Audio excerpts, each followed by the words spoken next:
have 2 crews out here with WatchFox. I've been posted up here between Calhoun and Meeting Street, just giving you coverage of the church, what's going on in the scene, how they're investigating. And then we have Tyler, who is at another location just a few blocks down. I'm going to step away so you guys can kind of see the scene behind me all panned. What we do know is it is an 18-wheeler and cars involved. Now, I've been out here for about 10 minutes. I can definitely feel the heat on my skin. What message do you feel this sends the nation, I guess, that South Carolina was able to overcome this adversity?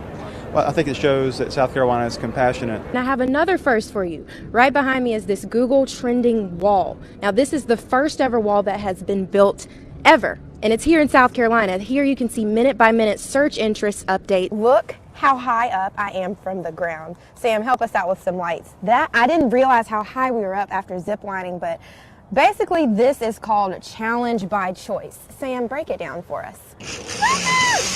Yo! I feel like the queen of the jungle! So you open this door, you jump here. Look at the germs that have spread already. For high jump in high school. Let's go. That was good. Tired. That's all.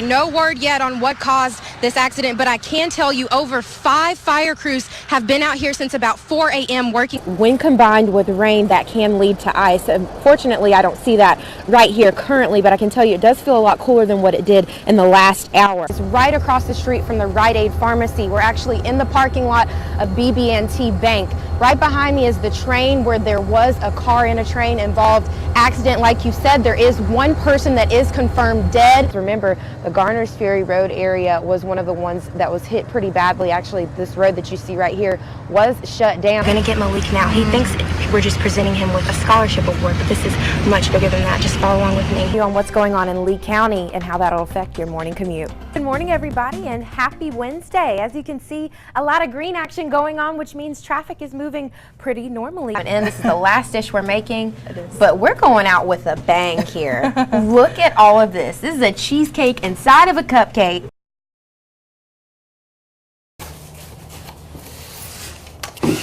Seeing the walls almost all finished and up, getting their first, second, third coats of mud going on so they can get to the painting portion. It's really fulfilling, and honestly, I'd really wish I could be here to see it finished out. Sanding, drilling, and smoothing out the broken pieces of this once flooded home in Columbia isn't what most students on winter break are doing right now. I came from my home. I have a Christmas tree up. I have presents under the tree, and I can go in there and, cook my food and go lay in my bed, and they can't. Students from 11 different schools in the Baptist Collegiate Ministry of South Carolina have been voluntarily working 8-hour day shifts to help with flood relief in the Pine Glen community. We're putting together the sheetrock, trying to finish out all the garage. We finished up the laundry room and on the inside. For this 5-day project, each day the students return to work on their designated home. If some construction gets done, that's wonderful, but the homeowner is the reason we're here to serve. And I feel like he called me to do this. Even though it's taking away from my break, I don't feel it's taking away at all. Brooks says it feels more like a game. And for this flood victim, he feels he's gained more than just new floors and walls. Once you're a tiger for good. That's the bond. I feel like my faith gets even stronger when I do that, because I feel closer to it, and then I feel closer to other people. Avery Fox says he projects the homes to be fully finished sometime in February. And as for the students, when they leave to return back home for break, they bring a piece of someone else's with them.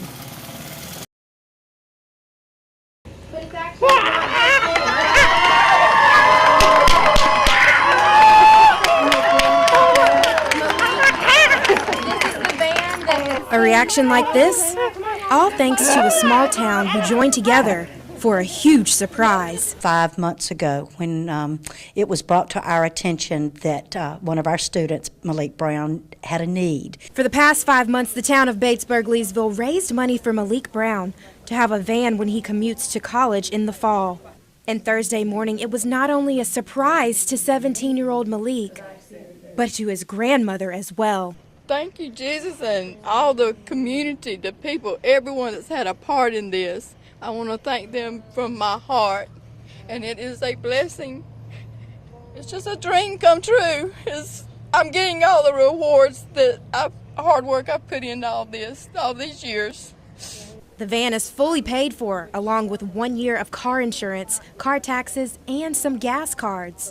And we're one of those communities that when you have a need, we're going to see if we can do something to help you fill that need. Malik has cerebral palsy and is completely nonverbal. He uses a computer device to communicate.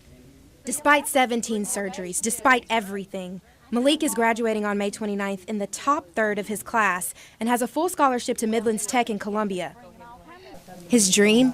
To become a math teacher. That's all the thanks anyone could ever want, is to know that he now has a way to get to college, and he'll do great things. He's just destined for it. And after being surprised, he's still typing out his response.